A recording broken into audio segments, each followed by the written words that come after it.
Our Gardenville.tv, and we are at Bloom, and this place is actually buzzing, and it's very busy, and we're talking to Ken Byrne, who's an interior designer, and you've just won a competition, Ken. Yes, I won Super Gardens with RTE. There's 5 designers from around the country. We all had to design a space on the same sort of budget, and I was lucky enough to win.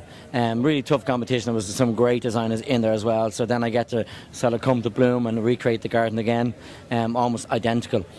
Now tell me, are you an interior designer as well as a garden designer? Yeah. What brought you into designing for the garden? Well, this is my very first garden to design. I've never done garden design before. My plant knowledge will be quite sort of limited. I like what I like, more structural plants, you know, that would have the colours that would complement the interiors of work I would do. So yeah, it just sort of worked, like, you know. I do a lot of interior design work, a lot of sort of interior architecture and building restoration, so it's the same sort of design principles, just sort of inside and outside, like, you know. Now tell me something, you've a great name for this garden. Yes, it's everything in the garden has been recycled or upcycled, sort of giving stuff, well, had a past life, a new life, you know. Well, are we sitting in a ship here at the moment? Yeah, it's a shipping container that I flipped on its side, and I ripped the roof off it, which became the new side, and then gave it a nice lick of paint and new floors and walls and ceilings, and we put in a lot of furniture. But again, the furniture has been made out of scaffolding planks. You know, they're quite... What we're sitting on here now. Yeah, are just 2 scaffolding planks with scaffolding plant legs.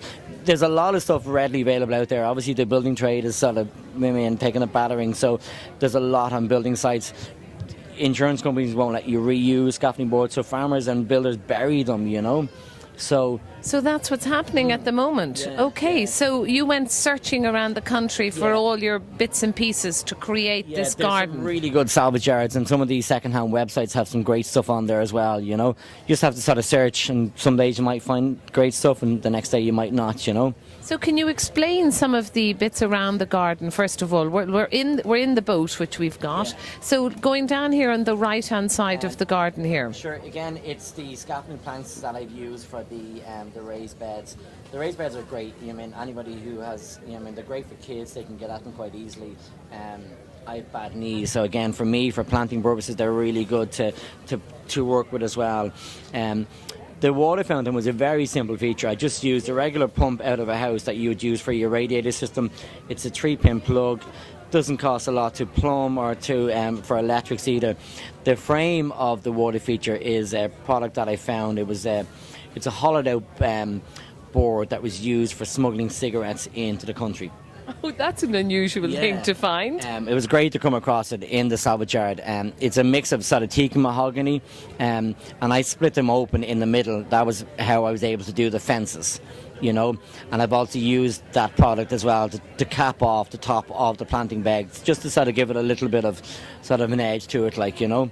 Okay, now down here at the far left-hand corner we have the swing that you've created in the garden. The swing is a Garvin the Brewer swing. I just needed something in this garden to give it a bit of height and sort of to balance out the front and the back, because I don't have the houses around me that I would originally had. So again, it sort of just defines that end of the space. Next to the swing is 2 beautiful chairs that we made out of pallets. Out of pallets? Yeah. Well, they look far from pallets to me. Yeah. What do you think, Susan? Well, they're certainly a long way from the pallets I'm used to, all right, yeah. So a couple of cushions on those and a bit of sunshine and we'd be well away. But can I pick up on the planting at this stage? Sure. Because I noticed, really, Ken, you've gone for colour in the planting as opposed to plant material, if you like. Yeah. Like my planting purely would be more of a personal choice, because like I picked obviously these ones because I wanted the height. I wanted to define the height of this one to bring it up to the next level of this one, you know. Very sort of architectural, very sort of strong leaves, or the height of them as well, you know. Right, well, I'll from the plant end, I'll pick up where Steph is here with the camera on the orange primulas along with the Libertia, which are giving that yellow-orange theme. And then moving to the left of those, in the next bed, we've got verbascums along with Euphorbia robbii, which is just almost going over, giving that soft yellowy theme with the purple, and then the grass below it. And the one tree you have here, this in the autumn now, the Parotia, the Persian ironwood, will be the most wonderful flame sort of colour, which is going to contrast fantastically with the blue of the container we're sitting in. Yeah. So the colour, I do love your colours in the planting here.